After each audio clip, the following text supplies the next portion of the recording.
Well, we have Rod Lowe on with us here today, and he's going to talk a little bit about a day in the life of an IBC independent rep. Rod, we sure appreciate you joining us today. You're welcome, Jeff. Good to be here. Now, first of all, just so the folks listening in have an idea, how long have you been with IBC right now? Oh, roughly 2.5 years. Okay. So you don't quite have that gold watch yet, then? I don't expect to ever get it. And what's your past experience? Well, I've been in the hospitality industry for the last 40 years, and both domestically in the United States and internationally, having lived and worked in about 12 to 14 different countries. Goodness sakes alive. That's 12 to 14 countries, huh? Correct. Now, when you took a look at IBC, and about 2.5 years ago, they weren't, maybe about 6 months into their own business, what attracted you to the rate lock product in line with what you saw was a good opportunity on the marketplace?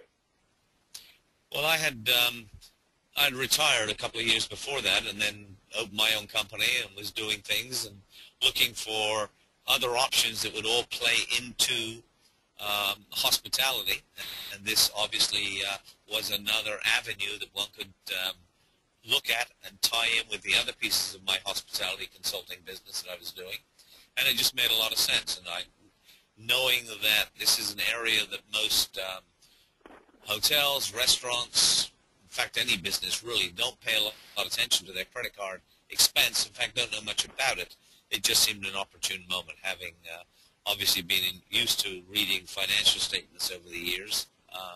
I knew this was an area that most people didn't look at, so it was an opportunity to dive into and give them a helping hand. Can you give us an example of a hospitality client that you helped, as far as how you got in and what went on? Yeah, there are actually quite a few different companies I work with, some large, some small.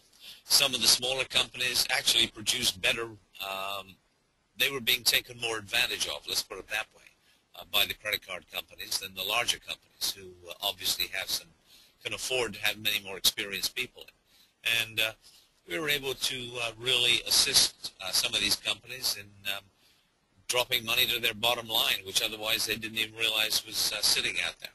And sort of low-hanging fruit, for want of a better word. Well, now, with your background and experience, I'm assuming that you start with the CFO or the controller of this type of an industry? Absolutely. Not only, sometimes I've started with the owner of the company and I've happened to know and then worked my way down. Other times I've gone straight to the controller or the CFO. And many times they will put you off to somebody else because they have people within their offices that actually concentrate on this stuff. And they're the ones who really don't know too much about it, and so you try to assist them as best you can. Okay. So the top-down approach works pretty well for you. Can you run us through any type of objections that for the last 2.5 years that you hear out there, and how you communicate to move forward from those? Well, what I have found is when you get to the top-down approach with like controllers, CFOs, many of them don't want to admit that they really don't know too much about the credit card thing. Their egos tend to get in the way. So if you can get them to direct you to somebody else within their office who handles it, it takes away that onus off them and lets you then be able to work with somebody in their office that can go back up to them and saying, you put us in, you recommended we speak to this person, blah, blah, blah. Here's what they do. This is what we would recommend we move forward with. And many times the controller, CFO, what have you, say, okay, go ahead, move ahead on it. And it's been successful that way. I think that's an excellent gold nugget for people to pay attention to, because that is exactly what happens out there. Now, and how would you define the steps in your sales process once you're in? Really, the first step is to take a look at where they're at, get the merchant statements from them, and take a hard look at it. And if it's a restaurant, there are certain things you need to look at. And if it's a hotel, then obviously there are other areas, and some of the hotels will have 2 or 3 or 4 or 5 or 6 more outlets, sometimes with individual MIDs, merchant numbers, and sometimes they will sort of lump it together.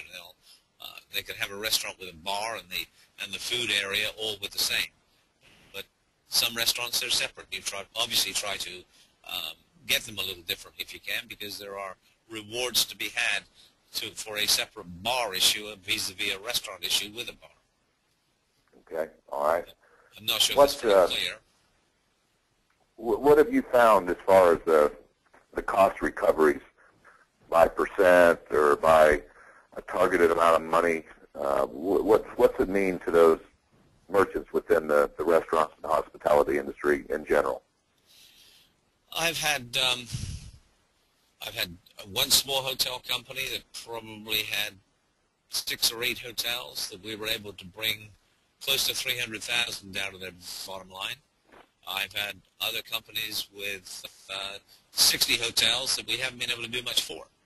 So it's difficult to say, oh, it's a big company that misproduce a lot. Not necessarily so. I've had smaller retail companies that, you save a little for them, not a lot, but to them, relative percentage to their bottom line, it can be fairly substantial. In all these issues, it's a matter of cash flow. That's really what it boils down to. How can you produce a little bit better cash flow for them to their bottom line, especially the smaller businesses, where every penny really counts.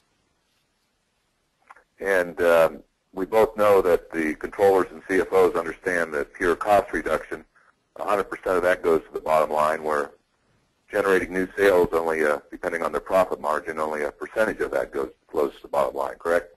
Well, exactly, and that's what that's one of the avenues I take sometimes with them. Say, hey, if we're producing, say, hypothetically 100,000 to the bottom line, then you have got to produce, that's 10% margin, you've got to produce $1 million in revenue to do that. So that means if your salespeople are, say, producing 400,000 or 500,000 a year in gross revenue, that means 2.5 people you got to hire to produce that same bottom line dollar.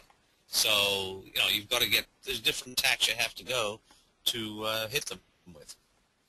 Do you find when you work through and educate to the process of what we do, how we do it, and who we help, that most people get it and aren't concerned about sharing the bounty or the cost recovery after the fact once we prove it and once we keep working and get more and more? I think once you get them to understand where you're coming from, 50% will go with you. The other 50% will say, oh, well, we can do this ourselves. We don't need any help. And you find many of them will say, tell us exactly how you do it. And obviously that's an area where we don't, because that's what they're hiring us for. And okay. you do find that. That's the ego side that you run into all the time. I see. Okay, interesting. What about your commission results for that particular hotel chain that you were able to, you mentioned $300,000 of cost recovery? Right. I'm pretty sure that you're pretty pleased with that commission residual you're probably still getting at this point, month to month, correct? Oh, absolutely. It's a nice little check to get from them every month. That's for sure. Okay. Quite a few thousand every month just from that one alone. Well, I sure appreciate your time today, Rod, and I'm sure that some of those gold nuggets that you put out there should help people in the future. Jeff, my pleasure. Anything else we can do for you, just let me know. Okay. Thanks, Rod, now. Okay, you take care now. Right. Bye-bye now. Bye-bye.